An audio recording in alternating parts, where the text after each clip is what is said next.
my ministerial colleagues, Sri Prakash Javadekar ji, Sri Piyush Goyal ji, distinguished guests, I am delighted to inaugurate the Indian Pavilion. This is the first day of a historic summit in Paris. We stand here in solidarity with Paris and France and in admiration for the resolve and courage.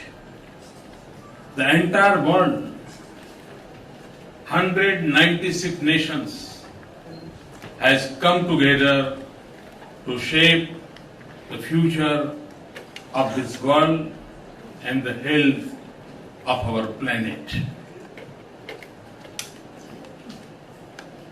One can say that Paris to protect planet. This summit is of a great significance to India's future too. This pavilion is a window to our heritage and our progress, our traditions and our technology, our aspirations and our achievements. India's new economic momentum is a subject of international attention and a source of global opportunity. Our progress will not just change the lives of 1/6 of humanity. It will also mean a more successful and prosperous world. Equally, the choices the world makes here will have an impact on our development. Climate change is a major global challenge, but climate change is not of our making. It is the result of a global warming that came from the prosperity and progress of an industrial age powered by fossil fuel. But we in India face its consequences today. We see it in the risk of our farmers, the changes in weather patterns, and the intensity of natural disasters. We are concerned about the rising oceans that will threaten our 7,500 kilometers of coastline and over 1,300 islands. We worry about the retreat of glaciers that feed our rivers and nurture our civilization. That is why the outcome in Paris is so important. That is why we are here. We want the world to act with urgency. We want a comprehensive, equitable, and durable agreement which must lead us to restore the balance between humanity and nature and between what we have inherited and what we will leave behind. This will mean a partnership in which those who have the luxury of choices and the capability of technology will make adjustment to sharply reduce their carbon emission. The extent of their commitment and the strength of their action must be consistent with the carbon space they occupy. And they must leave enough of what is left of our carbon space to let developing countries grow. They should share resources and technology with those who live between want and hope so that we can meet the universal aspiration for clean energy. It will also mean that the developing world will also try to have a lighter carbon footprint on their growth path. We want the conviction of the world to be matched by efforts to create conditions in which we can succeed. Because our challenge is pressing, our efforts must be urgent. Friends, this will be the subject of negotiations over the next few days. I'm here in the Indian Pavilion to say something else. And I speak not just to the world, but also to our people.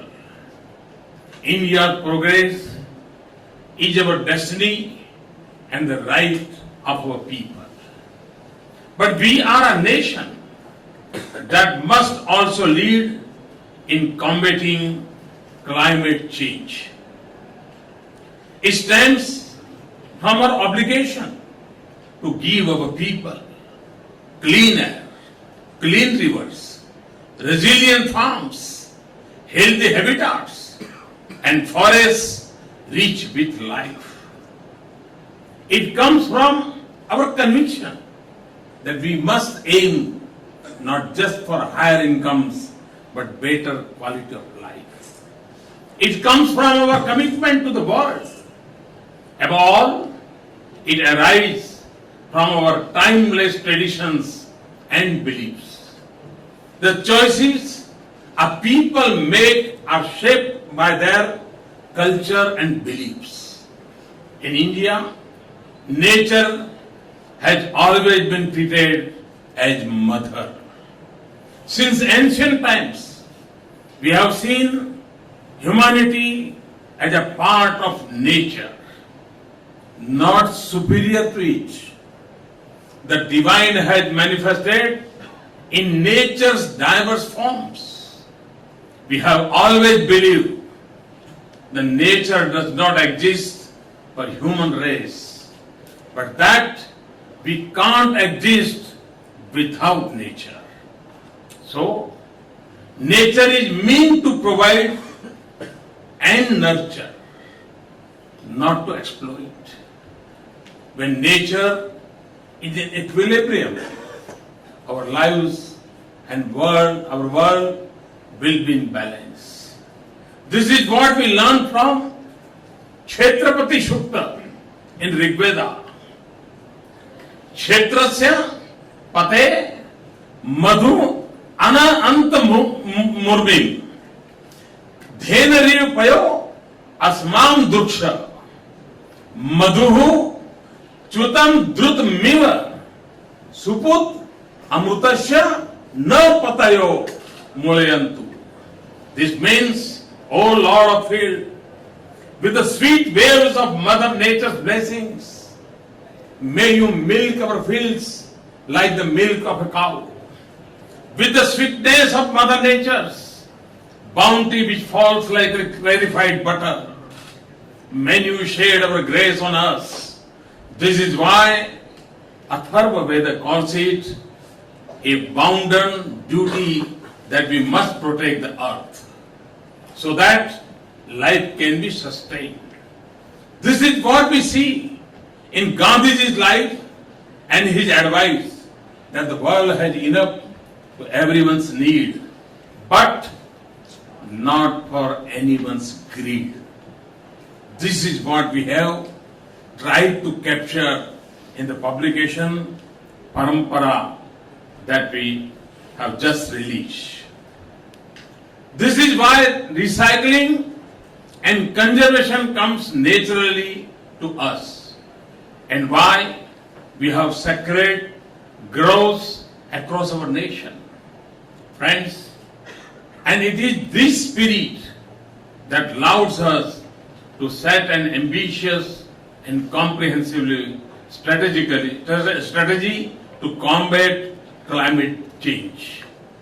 We have target for renewable generation of 175 gigawatt by 2022. We have got to a good start with nearly 12 gigawatt likely to be installed by the end of 2016, more than 3 times the current capacity.